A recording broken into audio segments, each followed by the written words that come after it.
Cari studenti, buongiorno. Questa è la lezione del 16 marzo 2020 per il gruppo CP per comparate secondo anno. Sto provando una nuova modalità di registrazione, quindi fatemi sapere com'è l'audio, se va tutto bene e se avete domande scrivete qualcosa nei commenti oppure mi mandate un'email. Per quanto riguarda il libro, non vi preoccupate, seguite dalle slide. Chi non è riuscito a comprarlo non ci sono problemi. Tanto quello che vedete nelle slide è quello che chiederò all'esame. So let's start with a quick review. Last week we were talking about conversational analysis, and more specifically we looked into what TRP was, transition, relevance, place. This is the point where somebody in a conversation stops speaking and somebody else starts talking. So when you don't wait for that exact moment, you create an interruption, okay? And that is indicated with these two slashes over here. So yes, tell me what it is you want, and the other person is saying something else.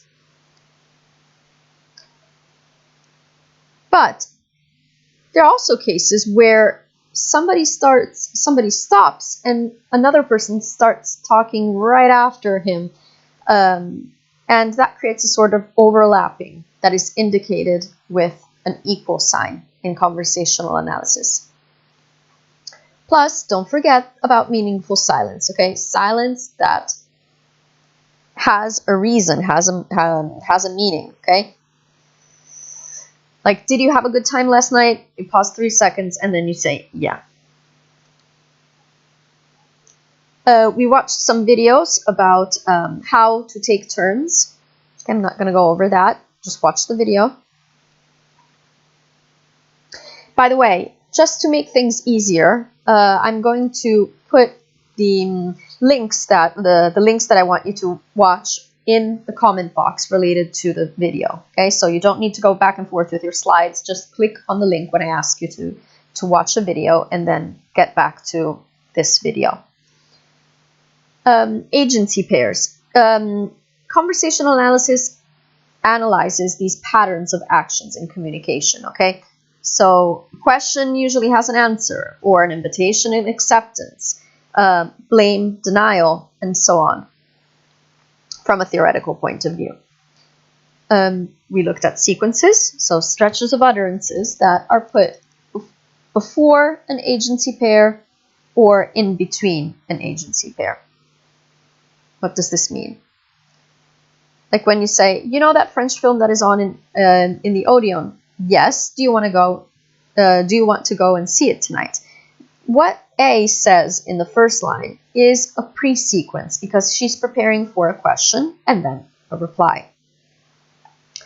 Or I can also do an insertion sequence in between the agency pair.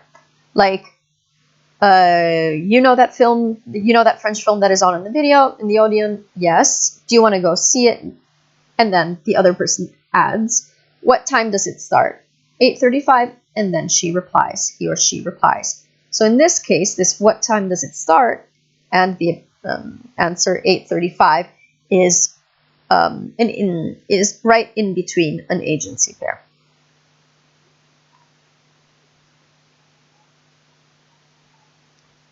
We looked at some differences between cultures, British and other culture, about pre-closing or pre-opening structures, okay, before completing a conversation. And I asked you to watch the Jackal video about phone calls and how Americans reply or even actually close a phone call.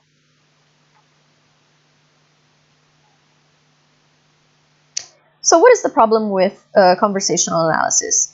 It's too theoretical. It does not consider the pragmatic aspects of interaction. Not always does a question end up with a response, with a positive response though. Okay, just to give you an example. It does not work like that in a bubble without looking at the context. Remember these famous words: interaction does not occur in a social vacuum.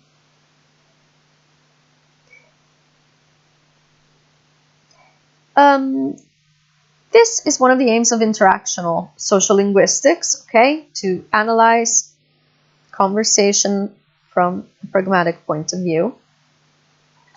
And the last thing that we did for the class was look at the cooperative principle. So rules that have to be respected.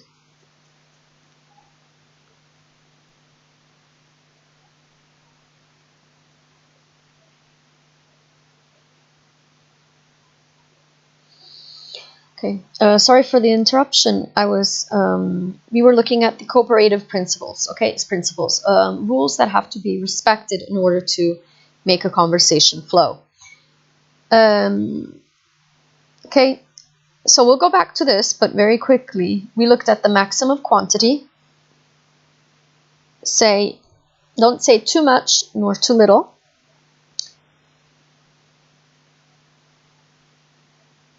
Maximum of quality, be sincere. Okay, we looked at the case of as far as I know. Maximum of relation, be relevant.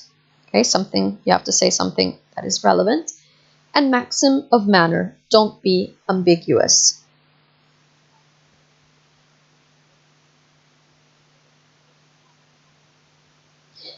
So now, as for today,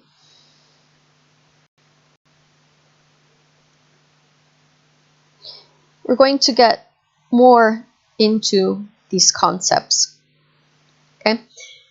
And more specifically, we're going to look at what happens when rules are not respected.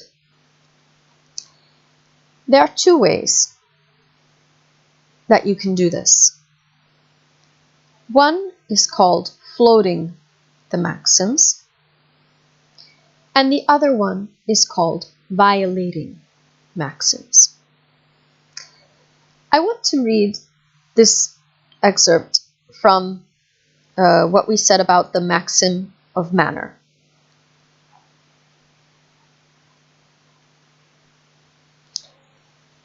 When Sir Maurice Bora was warden of Wadham College, Oxford, he was interviewing a young man for a place at the college.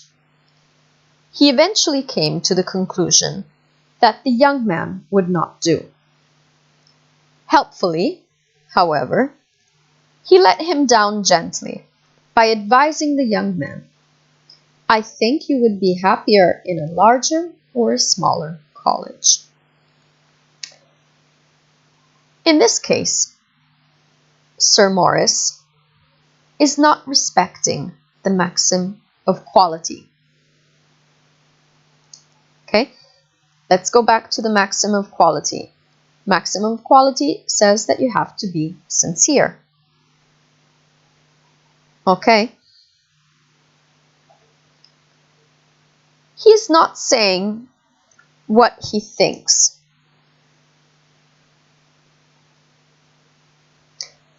More or less, and moreover, he's not respecting the maxim of manner. He's being ambiguous. Why is he doing this? Because he thinks that the hearer will definitely understand what he actually wants to say. He knows that the listener will understand what he actually means. When we expect the hearer to understand what is implied, we are actually floating a maxim. Because we know that the hearer knows that our words should not be taken at face value. So they don't mean what the person is actually saying. Typical example, we've all done it. You're at a store, and you're having a look around, looking at the labels, looking at the prices, see something nice, but it's a little bit too expensive. So what do? As soon as the shop assistant says, serve aiuto? Posso aiutarla? You say, sto solo guardando, sto dando un'occhiata. Or if we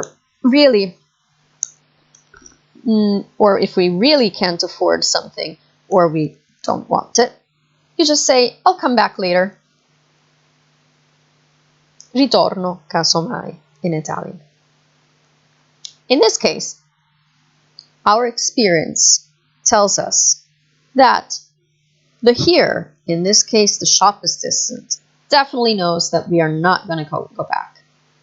Okay? But it's something that we use, I'll come back later, as a form of politeness, because we don't want to say, no thank you, the prices are too high. Okay? So we both know what is going on there.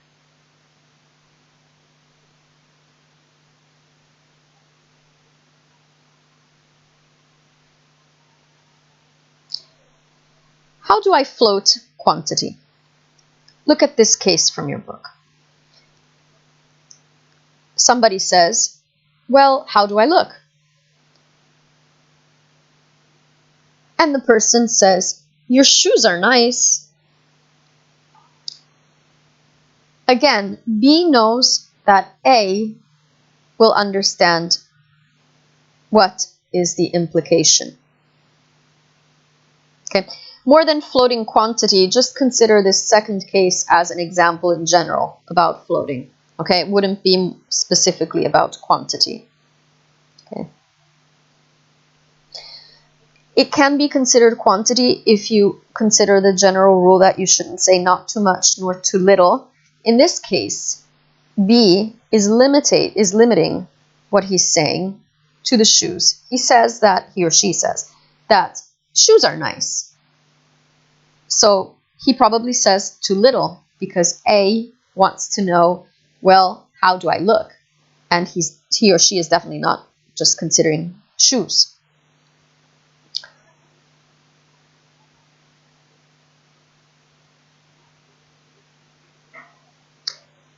There are other techniques that can be used to float maxims.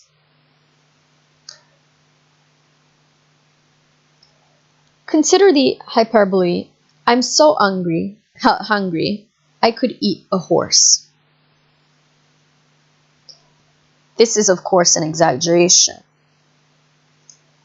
We know that he or she is not thinking of really eating a horse.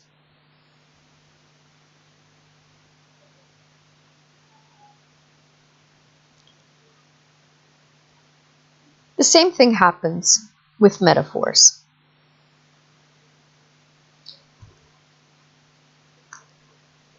Look at these two examples. My house is a refrigerator in January.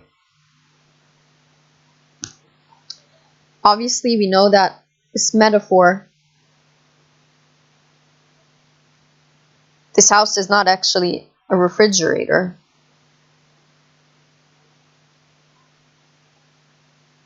It's just exaggerating it. Or the phrase, she's got a bun in the oven. Okay, sta aspettando un bambino. Okay, she's got a bun in the oven.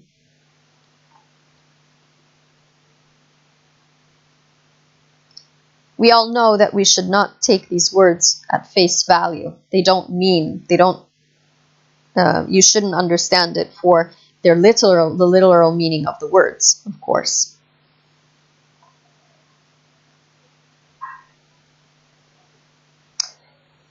This also happens with other two techniques. Irony and banter. What is the difference between these two? In the first case, with irony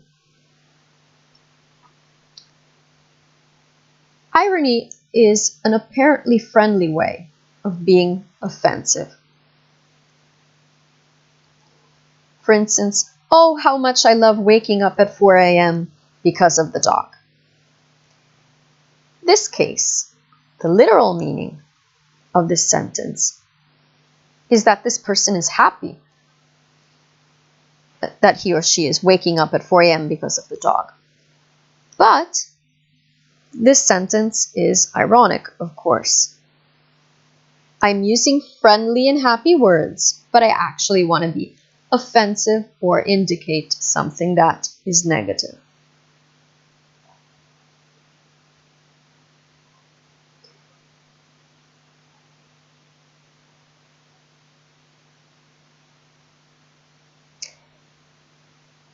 As for banter, banter is the opposite because it's an offensive way of being friendly.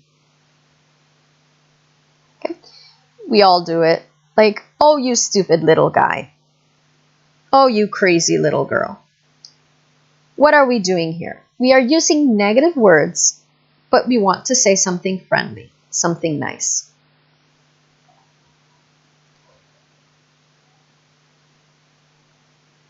So, in the case of banter, irony, metaphors, or hyperboles, we are floating the maxims, let's just say general maxims, then we'll go more into details. You're floating the maxim because what the person is saying should not be taken at face value. Okay? You should not look at the literal meaning of the words. You understand what these people say, what these people mean, by looking at pragmatic aspects, by looking at the context and our knowledge in general. Remember that class that we had about different types of knowledge: cultural knowledge, situational knowledge, interpersonal knowledge. I think it was the first class, so you should find it in the summary that I gave you for the classes that we had at Orientale for the first week of classes.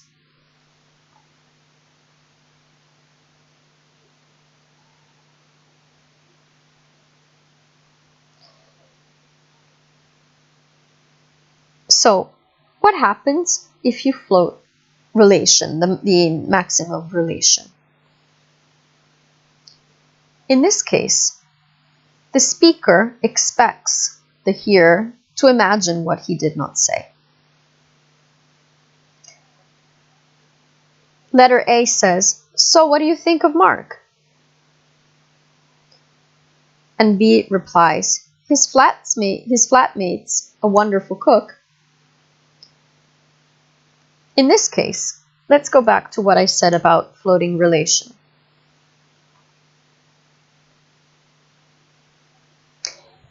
Maxim of relation means to be relevant, okay? You reply with a relevant response.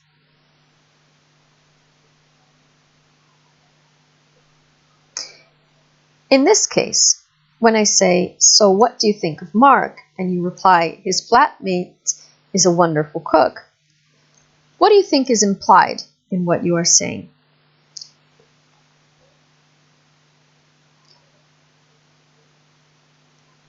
He's definitely saying, or wants the hearer to understand, that he does not really have a positive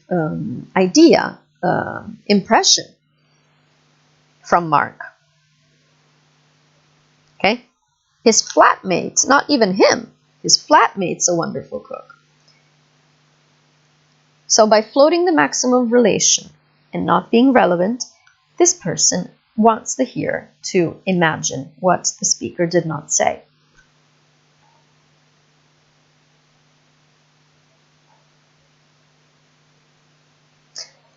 Now, floating manner. We said that if we go back over here, the maxim of manner is don't be ambiguous.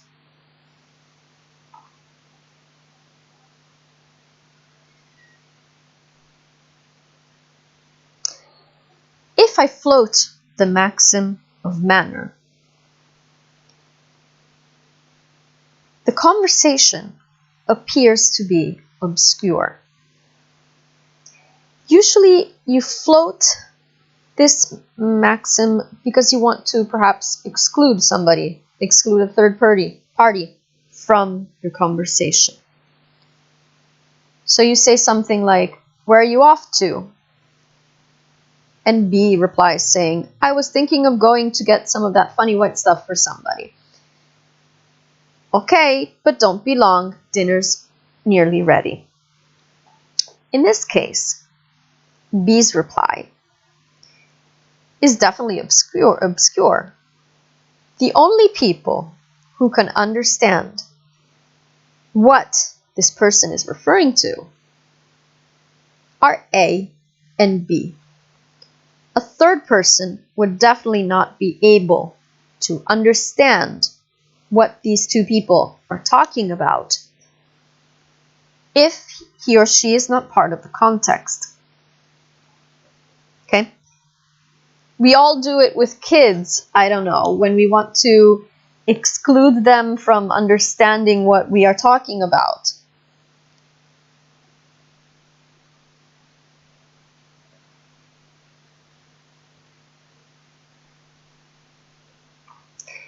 And so you use, I don't know, euphemisms or other techniques so that they don't understand what you are talking about.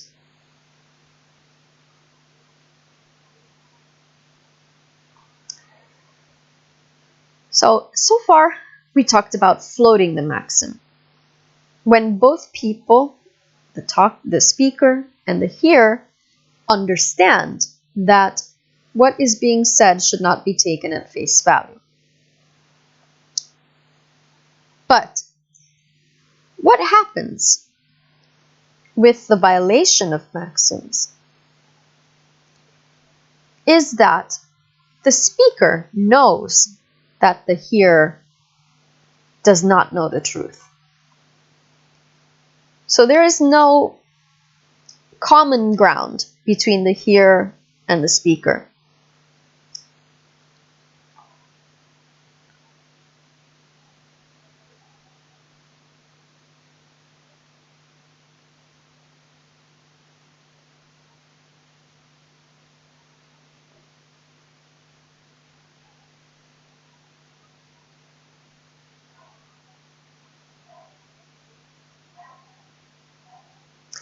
Violation of quantity.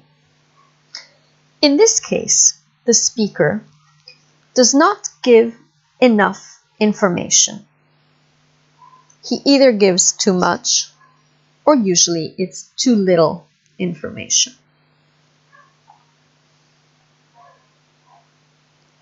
Look at this example from your book. Does your dog bite? No. And so A bends down to pet the dog and this person gets bitten. Ouch! You said your dog doesn't bite. And B replies, that isn't my dog. In this case, the speaker should have specified that the dog that was in between these two people was not his or hers. He definitely violates the maxim of quantity because he or she did not give enough information.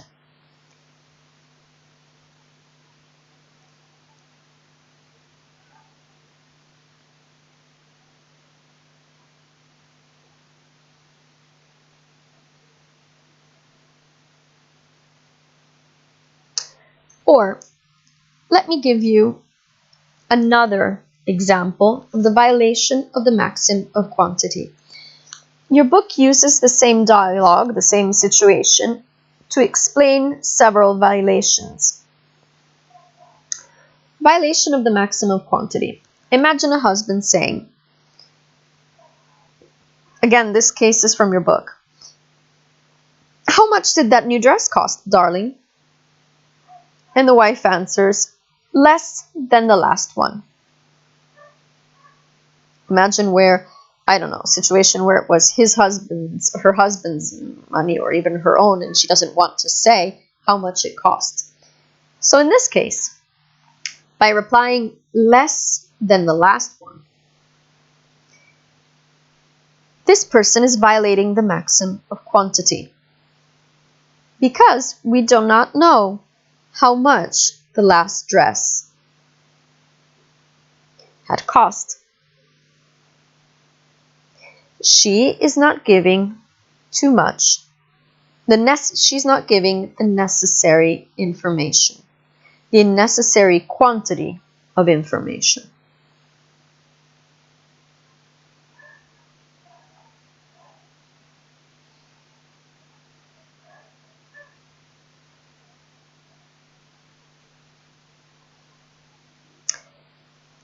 Same situation where, imagine the husband says, "How much did that new dress cost, darling?" Instead of answering less than the last one, imagine this person replied, "I know, let's go out tonight." In this case, by replying, "I know, let's go out tonight," this person is actually violating the maxim of relation, because she is not being relevant. Why do you think she does this? Well, because she does not want to tell her husband how much the dress cost. So she is digressing, trying to get the husband's attention towards something else. And so she says, "I know, let's go out tonight."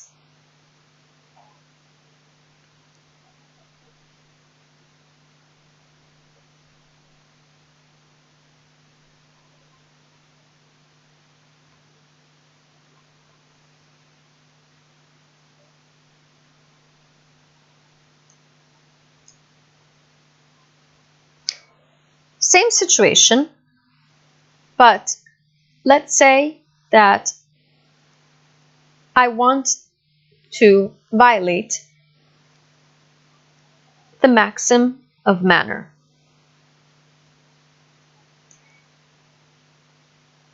The woman could reply, "A tiny fraction of my salary, though probably a bigger fraction of the salary of the woman that sold it to me." A tiny fraction of my salary, though probably a bigger fraction of the salary of the woman that sold it to me. Okay? Again, the aim is to digress. The aim is to not reply directly to what the husband wants to know.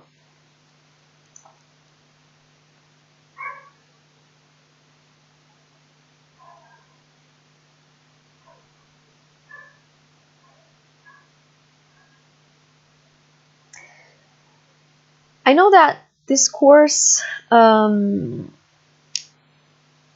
is definitely very theoretical, but what I want you to do for each of these situations is to try to find an example that you can apply to your everyday life that gives you a clear idea of what these maxims mean. Okay? So for the exam, I want you to have, I don't know, an example, because I'm not really interested in the list. Okay, so floating the maxim, da da da da da da. I want some concrete cases. And this is not only to make me understand that you understood, but also to make you use these concepts from a practical point of view. Okay? Even because I know that learning this, specifically this course, can be a little difficult because it requires some memorization. So always have some practical examples that can guide you through what you are learning.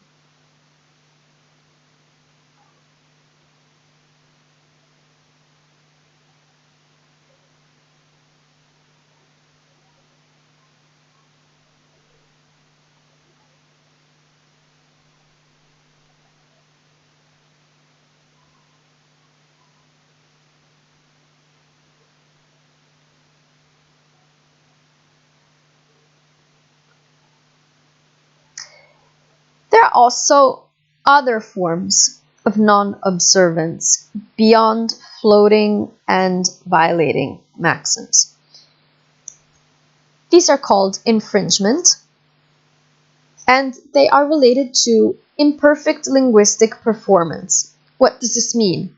A child or a learner, when somebody is learning a new language, you know that a language is not made up of just sounds, words, sentences, and larger patterns. You also have to learn the pragmatic aspects of a language, okay?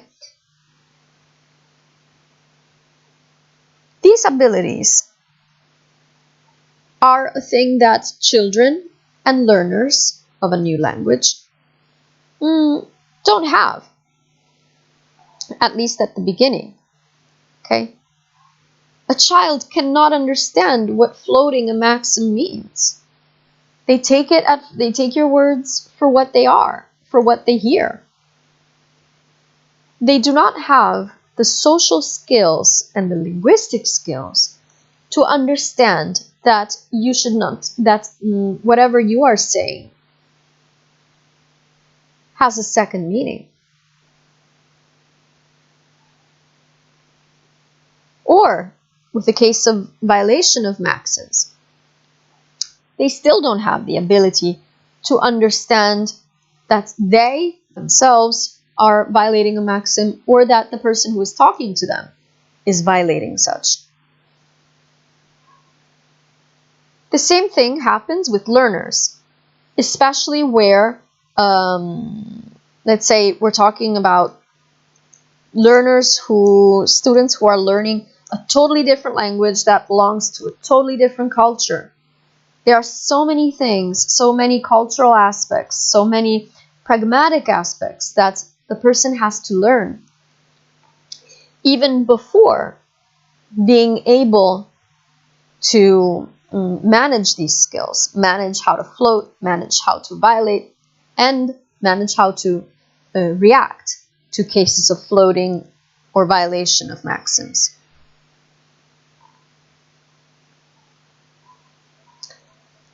Or there's also another way, opting out.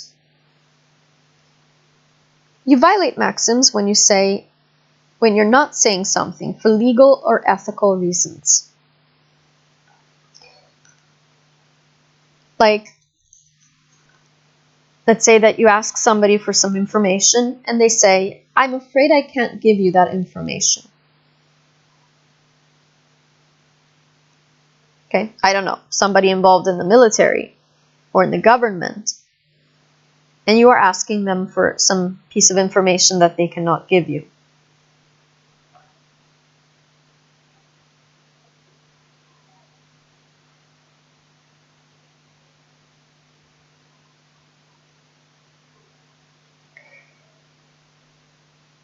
Now, I want you to pause the video and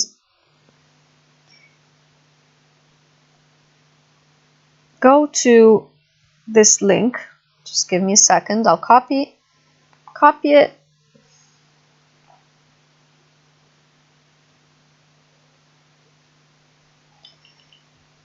So I copied it here and I pasted it. I'll paste it also in the comment box on YouTube. And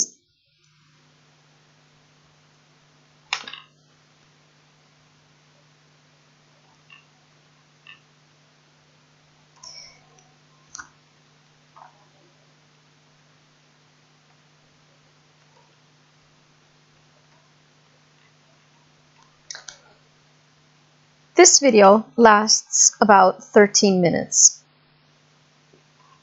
And it gives you a general introduction to conversational analysis, maxims. So it gives you lots of concrete examples, okay? They are definitely, I would say that these examples, the examples that are in this video, are definitely better than the ones that you have, that I've given you so far and that are included in the book. They're a little more practical. And let's say that towards the end of the video, it introduces the concepts of implicatures. We will go to implicatures in a couple of classes, but this gives you a general idea about what we are talking about. So please pause this video now and go to the video that you have in the comment box.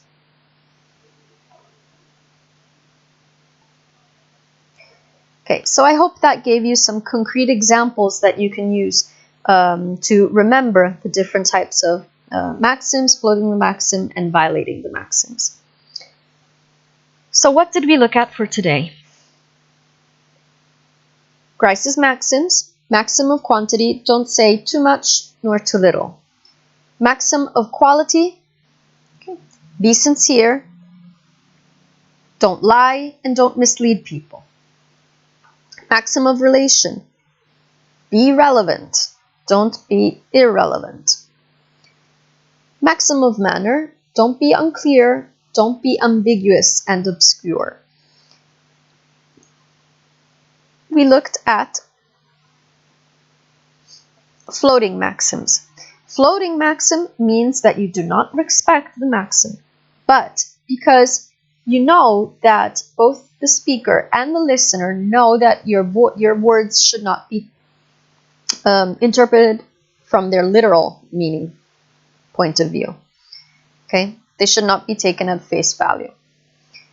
And I gave you the shop assistant example. There are several strategies that can be used to float maxims. These are used a lot in our everyday life, like when we use hyperboles. I'm so hungry I could eat a horse. Or metaphors. She's got a butt in the oven. Irony. You can be offensive but using friendly words. Oh, how much I love waking up at 4 because of the dog. Banter. This is an offensive way of being friendly. Oh, stupid little boy. Floating relation means that you're not relevant, but you know that the speaker, the hearer, will understand what you are saying.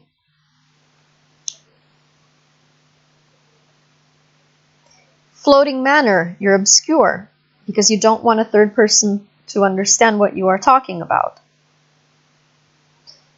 Then we looked at how to violate maxims. The speaker knows that the hearer will not know the truth. Violation of quantity, you do not give enough information. Violation of relation, you say something of the maximum relation. You say something that is totally irrelevant because you want to get away from what they're asking you about. Violation of manner. Okay, you're not being sincere. And then we looked at the cases of infringement with children or learners that do not have the contextual skills to use or understand floating and violating of maxims, and opting out when you do not say something for legal or ethical reasons. Okay, so I want you to take some minutes to think of some examples. Okay, I invite you to do it now and not towards the end when you're preparing for the exam, because now everything is clear and you might forget the differences. Okay, so write them down and then we'll discuss about them during the exam.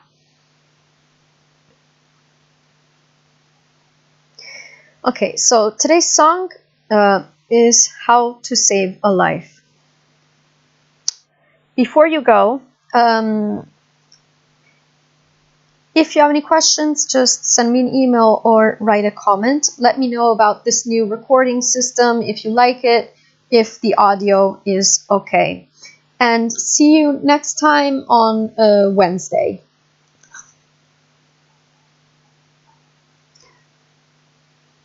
So now I'll read the lyrics and then you can watch the video on YouTube. Step 1, you say we need to talk. He walks, you say sit down, it's just a talk. He smiles politely back at you. You stare politely right on through some sort of window to your right. As he goes left and you stay right. Between the lines of fear and blame, you begin to wonder why you came. Where did I go wrong? I lost a friend. Somewhere in the bitterness, and I would have stayed up with you all night, had I known how to save a life. Let him know that you know best, 'cause after all, you do know best. Try to slip past his defense, without granting innocence. Lay down a list of what is wrong, the things you've told him all along. And pray to God, he hears you. And I pray to God, he hears you. Where did I go wrong? I lost a friend, somewhere along in the bitterness. And I would have stayed up with you all night, had I known how to save a life. And he begins to raise his voice. You lower yours and grant him one last choice. Drive until you lose the road, or break with the ones you've followed. He will do one of two things. He will admit to everything, or he'll say he's just not the same. And you'll begin to wonder why you came. Where did I go wrong? I lost a friend, somewhere along in the bitterness, and I would have stayed up with you all night, had I known how to save a life.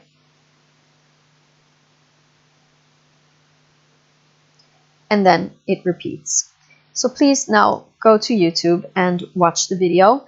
I will put all the links in the boxes, in the comment boxes to make things easier.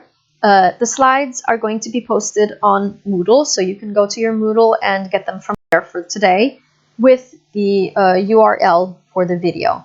So thank you very much and see you on Wednesday. Have a nice day.